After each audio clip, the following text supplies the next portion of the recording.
So, hello again. We are talking about the conquest of the Far West here in chapter 16.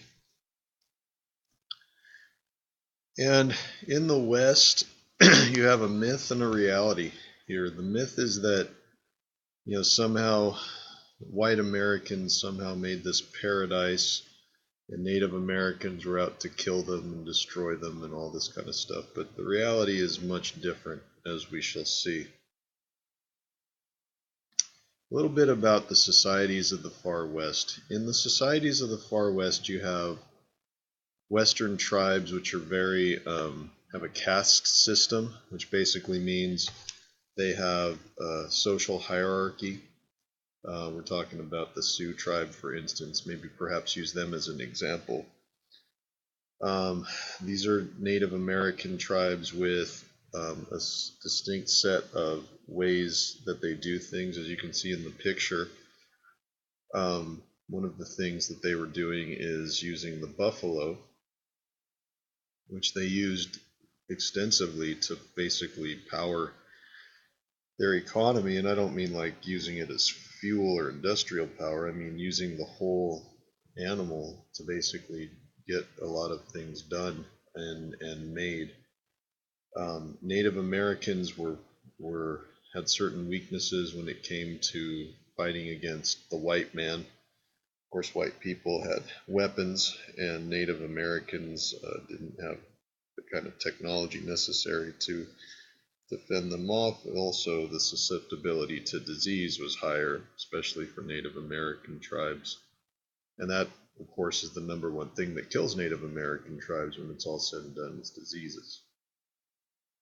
We also have Hispanic New Mexico out in the southwestern part of the United States. These are people that, by the end of the Civil War, especially after the Mexican-American War, these are people that have lived there for generations. And these are sometimes people that we forget about when we think about who populates the West. But in the West, we have a sizable number of ex-Mexican citizens that by the Treaty of Guadalupe Hidalgo in 1848 are supposed to receive the same rights and privileges as everyone else. Unfortunately, that obviously doesn't happen.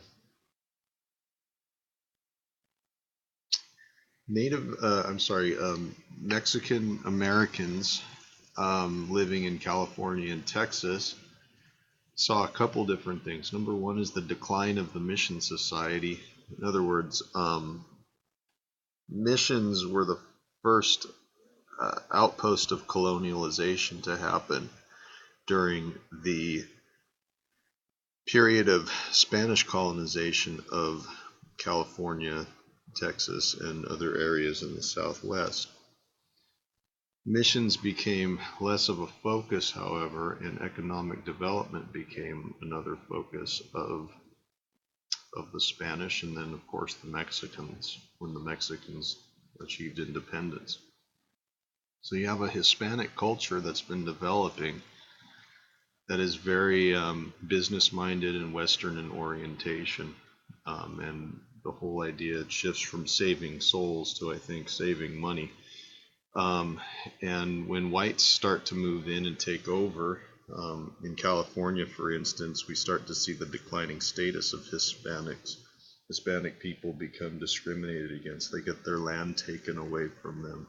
They get victimized, hurt, lynched often. The Hispanics are people that are very much an oppressed people group in the Far West.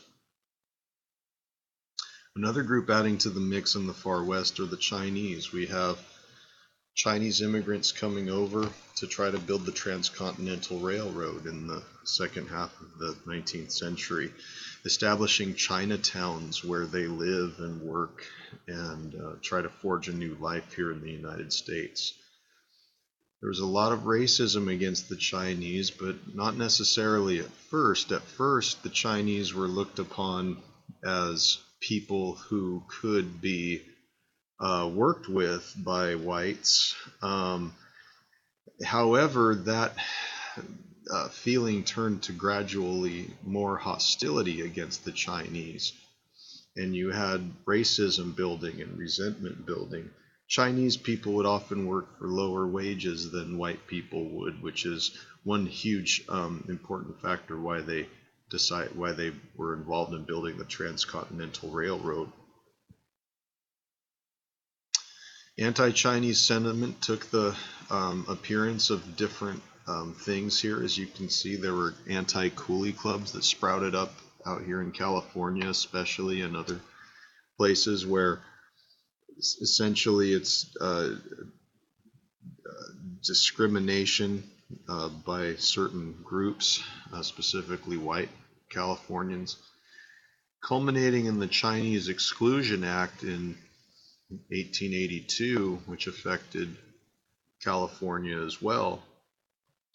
This was done by the California Workingmen's Party, who felt that the Chinese were basically, and they weren't going to say this, but they felt the Chinese were a threat to their livelihood, taking away their jobs. The Chinese, some of them did resist by going into court to try to fight the Chinese Exclusion Act, saying it was unconstitutional. Unfortunately, the Supreme Court, being the time that it was in the late 1800s, was very racist and allowed the Chinese Exclusion Act to happen. And this isn't the end of discrimination and hatred against Asian Americans either. I mean, we're in the early 1900s, California especially will pass an alien land law specifically directed at Japanese people. So we're not done with racism against Chinese folks. So whites start to come in from the east, buoyed by government policy and government assistance. The Homestead Act basically said that you could have a certain area of land and a certain amount of acreage if you could show that you could control it and farm it for a time, and then you would receive it for a significantly reduced rate. It was difficult going to settle into the West. Anybody that did so risked their lives, basically. It was a difficult existence. Luckily, the government policy was so generous that it spurred many people to move from the east in order to populate the West, which is basically what the United States government wanted. People that came out to the West often found themselves not really getting an increase in their economic livelihoods. In fact, people that came out west saw limited social mobility, which basically means that if they were poor and a working class person out in the east, that's what they would continue to be out in the West Coast. Going from rags to riches, which is what many people wanted to do back in those days, often didn't work out. Racially speaking, the working class was very stratified. How you had whites doing certain jobs and Chinese doing certain jobs, and even African Americans doing certain jobs. So just understand that labor in the West tended to mirror, I think, labor in the East, except it was a whole host of different industries. Mining changed the Western economy. With the discovery of the Comstock lode in Nevada, which was basically a big silver mine, you saw a pattern develop. And this is what it says here about the life cycle of a mining boom. Typically, boom towns would exist after corporations come in, followed by individual prospectors, and you would have a boom town. And the boom towns would basically be these towns that every industry in some way is connected to the mining of whatever it was, gold or silver or iron or whatever it was. Huge gender imbalance in these places as more men poured in rather than women. And women in these areas tended to find life, I would say, depending on who you were, very difficult. Now, if you ran a bar, probably your life was pretty good. If you ran a saloon, your life was probably pretty good. But do understand that men have needs, if you know what I'm talking about, and often there were heavy doses of prostitution and, of course, drug use as boom towns took their course. So just to give you an idea here, we have different mining towns that sprouted up as a result. Here's the Comstock lode here.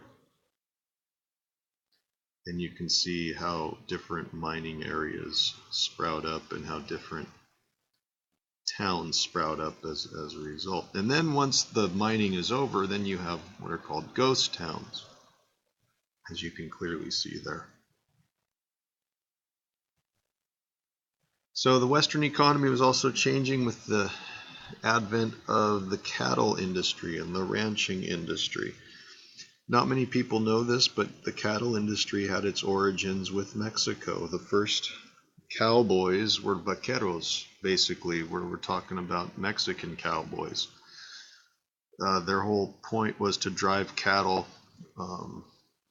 where the grass was going to be, so to basically fatten up the cattle and then bring them back and slaughter them or do whatever you were going to do with them. One of the most famous trails where they used to drive cattle was called the Chisholm Trail. And often one thing that happened as well with all these people coming out west is that it kind of reduced the amount of land that cowboys could actually use to have their cattle graze, and so you had an eventual competition with farmers over the land and the resources and the claims to those resources. An interesting thing about all of this, as we get to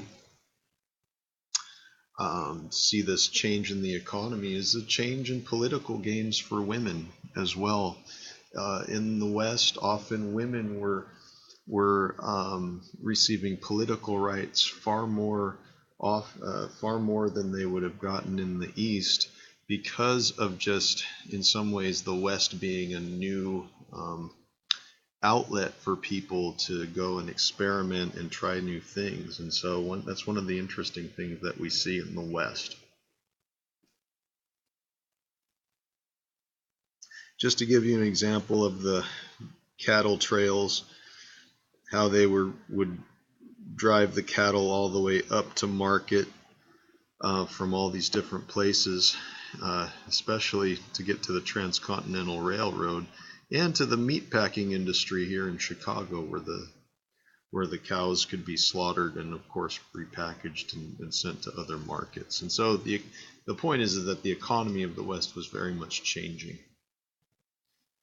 See a picture here of this sort of romanticizing of the West, and we talked earlier in the lecture about the West not being a place that was always ideal. It was the harsh reality of the West was that it was difficult. Only the most intrepid people came, but these popular images were shown to people out in the East Coast to say, hey, come out here, this beautiful landscape, untouched, come see it, be with us, commune with nature, all of that.